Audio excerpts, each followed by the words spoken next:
This morning ay nandito na yung magkakabit ng internet dito sa bahay. Ayan, ready na rin pala yung sa linya ng tubig. Ayan, inaantay na lang namin yung Manila Water. Manila Water, ano na? Lilipat na kami, wala pa kaming tubig. Nakikiligo pa tayo kay Mami Lizette. Oh, no. Hindi pa ito nagtututurish. 11:36 na po, Ortigas pa lamang po tayo, mga bebe ko. Transfer na in our house. Pero hindi ko alam kung saan ako magsisimula. Comment down below. Help me to decide. Kasi ang hirap po mag-decide.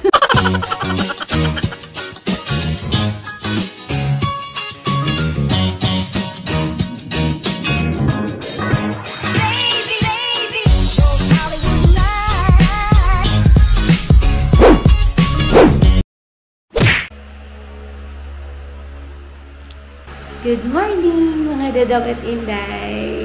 So, kumusta ang pagtulog? Medyo mainit, pero lumamig-lamig naman ng madaling araw kasi punesto ni Dodong Philip yung electric fan na lapit sa bintana. Good morning! Ayan ang haggard ko, wait lang. Good morning everybody mga dadang at inday, dong jay. So, nagsalamin ako kasi hindi pa tayo nag-aayos. I am preparing for work now. Diba naka-backpack na si Dora? Ayan, papunta na tayo ng work ngayon. And this morning ay nandito na yung magkakabit ng internet dito sa bahay. So ayan na po. Ito na po. Ayan ang itsura ng bahay pag umaga. Ayan. So si Dodong Philip, ayan, dito muna siya kasi mamaya pang hapon ang kanyang pasok. Hi, Papa. Ha? Naghalo ka? Sana binidyo mo. May bago pong may bago po kaming tagagawa sa bahay. Oo, pero libre lang po, walang bayad. Sa katauhan ni Dodong Philip. Ang maganda dito, no, si Dodong Philip, very hands-on talaga siya. At kung hanggat maaari, kung kaya niyang may ma-contribute dito sa bahay, talagang for contribution siya. Ay, contribution. For the ambagan siya, ganyan. Para lumiit ang tiyan. Pero Papa ha, ang laki na ng takbuhan mo dito ha. Wala ka ng dahilan para hindi mag-exercise ha. Magtatakbo hindi? Tatakbo. Promise? Kagawad. Kagawad.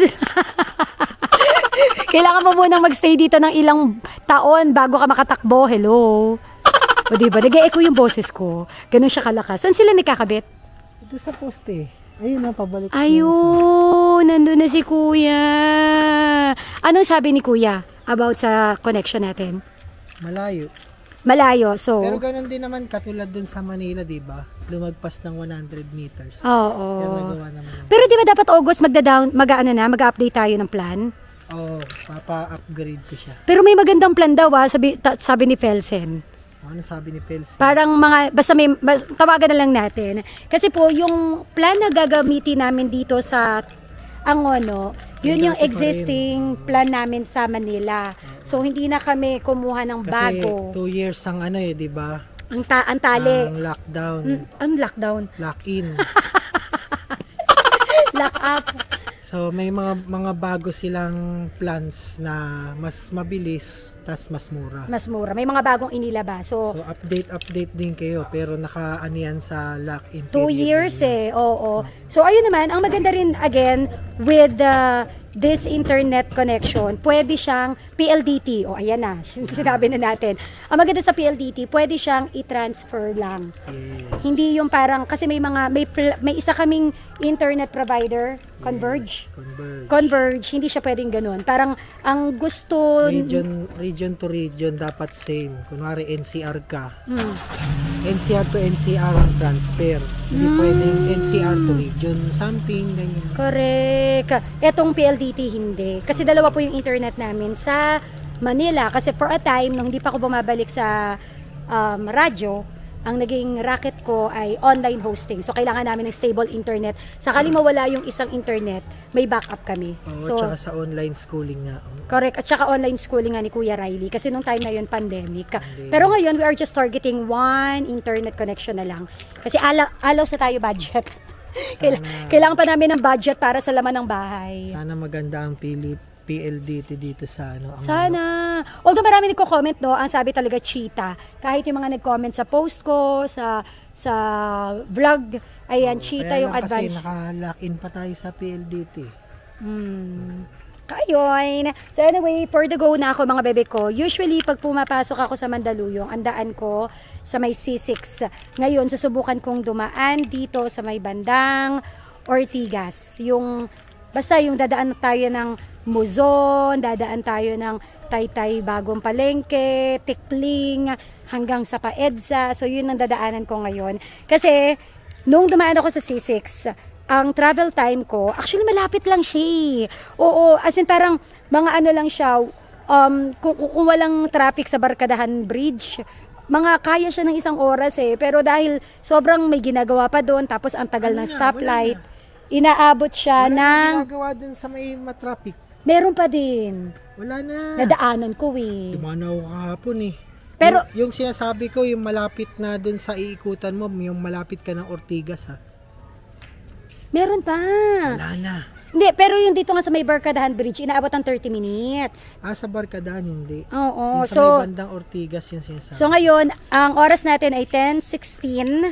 So, tetest lang natin dito sa Ortigas kung mas okay ba yung daan kesa dito sa may C6. Comment down below ano experience ninyo. So, yun lang magbabago talaga. From 38 to 45 minutes to 1 hour na travel time ko. Mandaluyong to Manila, Manila to Mandaluyong. Ngayon talaga, mag-a-adjust tayo ng bonggang-bongga. Oh, no! Ay, babay na, Papa! Uy, bibili ko. Deposit na lang kita. Di pa ito nagtututbrush. Budget natin. Oy, pinarward ko na sa'yo. Ay, nandun nagtututbrush. Ayan, o diba? Ikaw ang mali. Kasi nag-check na kami ng budget namin kung meron pa ba. Ha?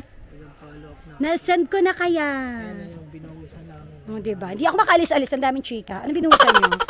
Ayan, ready na rin pala yung sa linya ng tubig. Ayan. Inaantay na lang namin yung Manila Water.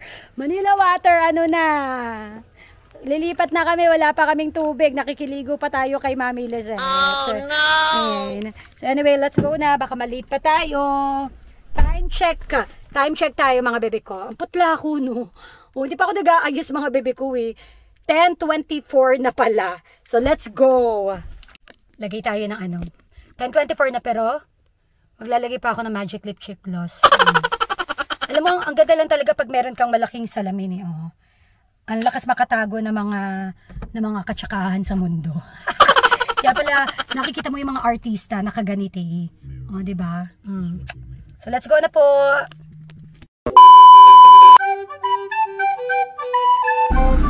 So, time check! Nasa Ortigas pa lang tayo. 11:36. 11:36 na po, Ortigas pa lamang po tayo, mga bebe ko. Usually kapag ganitong oras, 1 oras na akong bumabiyahe, usually nasa station na tayo kung galing tayo ng Manila. So yun talaga yung big adjustment na gagawin ng mama mo pag nakalipat na tayo dyan sa may Angono. Talagang kailangan kong maglaan ng 1.5 hour para makarating sa ating paroroon. Pag pauwi naman, galing Mandaluyong, papunta sa amin, usually kaya naman siya ng 1 oras. Ang daan ko naman noon ay sa C6 na. So, yung oras kasi ng uwi ko, ang tapos ng on-air ko, mga 2:30 to 45. So, nasa lansangan na ako by 3 p.m. So, dumadating ako ng bahay ng mga 4 p.m. So, kaya naman talaga siya sana ng 45 minutes kung tutuusin, kung wala lang talagang traffic. Yun. Alam mo naman dito sa Pinas, lalo na sa Ortigas area, traffic talaga, guys.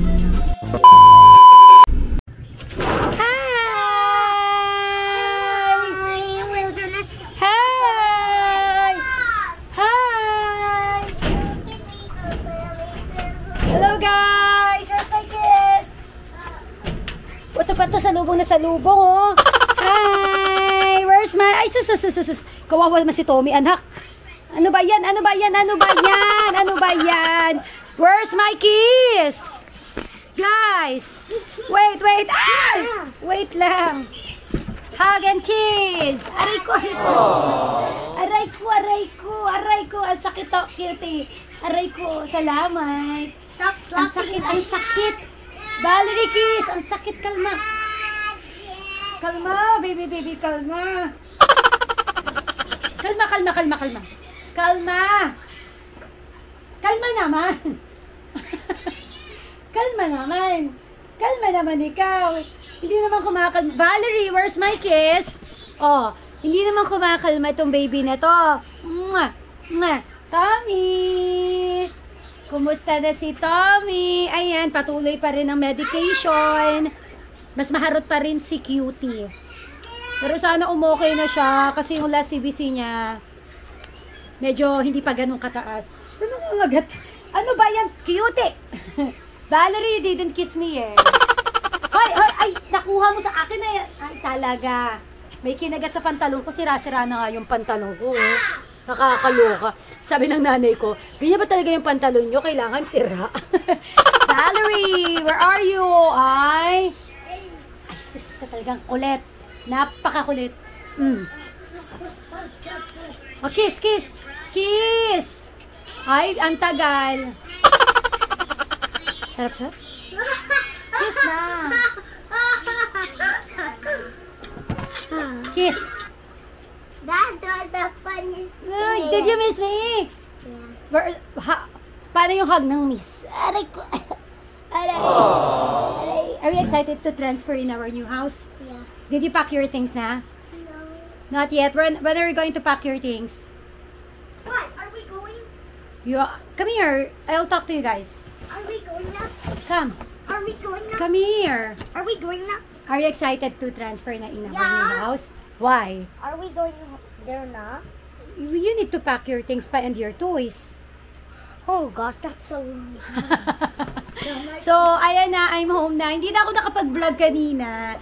Kasi bukod sa sakto na yung oras ang dating ko sa work, ayun nga, talagang 1.5 yung inabot natin. Parang wala siya pinagkaibabi kasi nag-travel tayo via C6, 1.5 hour din. Ngayon, nagbiyahe tayo via Tikling, Ortigas. Umabot din ng 1.5 hours. So, talagang yun talaga yung alat natin. Parang wala siya pinagkaiba.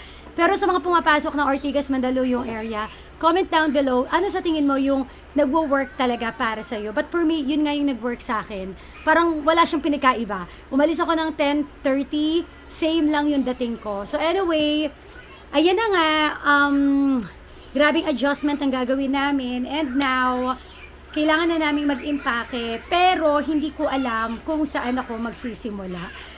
Hindi ko alam talaga kung dapat ba cabinet, damit, kama, ewan ko. Pero sa experience po ninyo ng paglilipat, kasi first time ako na maglilipat talaga na ganito eh, na kumbaga ang daming bubuhatin. Kasi dati lumilipat lang ako ng boarding house, maleta lang yung dala ko. Naalala ko noon, lumilipat ako ng boarding house, unang dala ko dito sa Manila, isang backpack. Lumipat ako ng boarding house, 2 backpack na. Lumipat ako ng another boarding house, 3 maleta na. I mean, ganun-ganun lang. Pero ngayon kasi, bahay talaga eh. Kumbaga may mga gamit. So, hindi ko alam kung ano yung dapat unahin. So, kayo, ano yung inuna ninyo nung naglipat kayo ng bahay? Oo, comment down below. Help me to decide. Kasi ang hirap po mag-decide. Right? How are you? Are you excited to transfer to our new house? Yeah, are we gonna bring you to Tommy? Of course! Yeah. Are you sure they're not gonna go to the bathroom? Ewan ko sa'yo, wala naman connect yung tanong. Kisa nga, mami.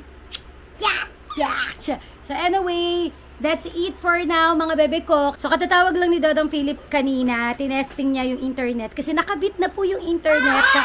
So kaninang around 11 dumating yung PLDT. So, bandang 3:00, tumawag si Dodong Philip at sabi niya may internet na.